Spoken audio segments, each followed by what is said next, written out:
حضرت میاں محمد بخش رحمۃ اللہ تعالیٰ علیہ کے آباء و اجداد پیرو شاہ چک بیرام ضلع گجرات سے ہجرت فرما کر خطہ کشمیر کے موضع چک ٹھاکرا جو کہ دور حاضر میں کھڑی شریف کے نام سے مشہور و معروف ہے میں تشریف لائے۔ یہ 12ویں صدی ہجری کے آغاز کا دور تھا کہ جب حضرت پیرا شاہ غازی قلندر المعروف دمڑی والے سرکار کے ہمراہ میاں صاحب کے پردادا حضرت میاں دین محمد نے اس علاقہ میں قدم رنجا فرمایا۔ حضرت میاں دین محمد میاں صاحب کے سگے پردادا اور خانقاہ پیرا شاہ غازی کے پہلے سجادہ نشین تھے۔ یوں حضرت میاں صاحب کا گھرانہ حضرت پیرا شاہ غازی قلندر کے سجادہ نشینوں کا گھرانہ تھا۔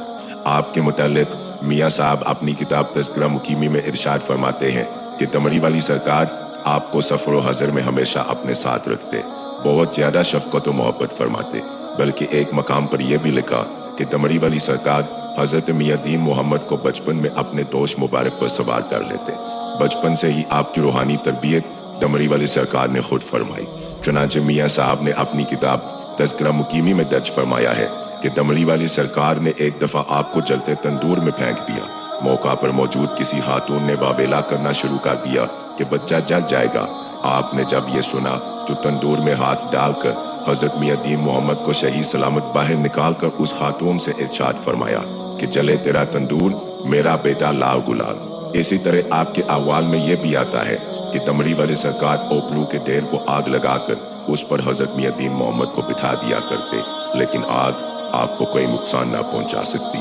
جب کسی واقف حال نے دمڑی والے سرکار سے اس عمل کی وجہ دریافت کی تو آپ نے ارشاد فرمایا کہ میرے اندر عشق الہی کی ایسی سخت آتش جل رہی ہے جو کسی کو میرے قریب نہیں آنے دیتی۔ میں دین محمد کو آگ میں پکا کر اس قابل بنا رہا ہوں تاکہ یہ میرے قریب رہ سکے۔ آج صدیاں گزر جانے کے باوجود بھی میاں دین محمد کی قبر مبارک آنے والوں کو زبان حال سے یہ بتا رہی ہے کہ آج بھی اگر کسی کو دمڑی والے سرکار کے قرب خاص کی سعادت و نعمت حاصل ہے تو وہ حضرت میاں دین محمد ہے، کیونکہ دمڑی والے سرکار کے پہلو میں صرف ایک ہی خبر ہے جو آپ جناب کی ہے۔ اسی طرح میاں محمد بخش نے آپ کے احوال میں یہ بھی لکھا ہے کہ دمڑی والے سرکار کی حیات مبارکہ میں کسی کو یہ جرت نہ ہوتی کہ وہ براہ راست آپ سے کچھ عرض کر سکے، بلکہ ہمیشہ میاں دین محمد کے وسیلے اور ذریعے سے ہی ملاقات و گزارشات وغیرہ کے مرحلے طے کیے جاتے۔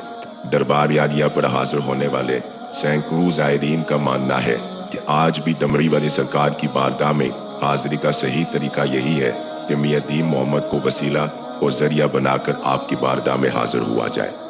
حضرت میاں دین محمد دمڑی والی سرکار کے منظور نظر تھے۔ یہی وجہ ہے کہ بوقت وصال آپ نے حضرت میاں دین محمد سے فرمایا کہ تیری رضا میں میری رضا ہے، اور تم میری دمڑی اور میرے مسلح کے وارث ہو اور میرے جانشین ہو۔ بلکہ دمڑی والی سرکار کو وصال سے چند ایام قبل بورا جنگل سے چک ٹھاکرا یعنی کھڑی شریف منتقل کرنے میں بھی آپ کی رضا کو قبول کیا گیا، اور دمڑی والی سرکار نے اس حوالے سے اس وقت آپ سے جو ارشاد فرمایا اس کا خلاصہ یہ ہے کہ میری مرضی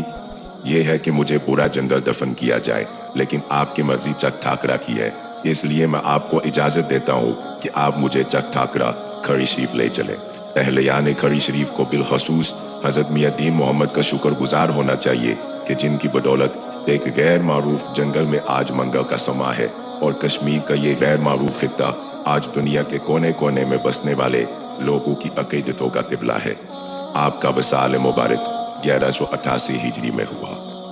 واہ واہ بھاگ نصیب تنہا دے جنا دل بر کول بسیرا، جیم دیاں بھی رین اکتے مویا ہویا ایک ڈیرا۔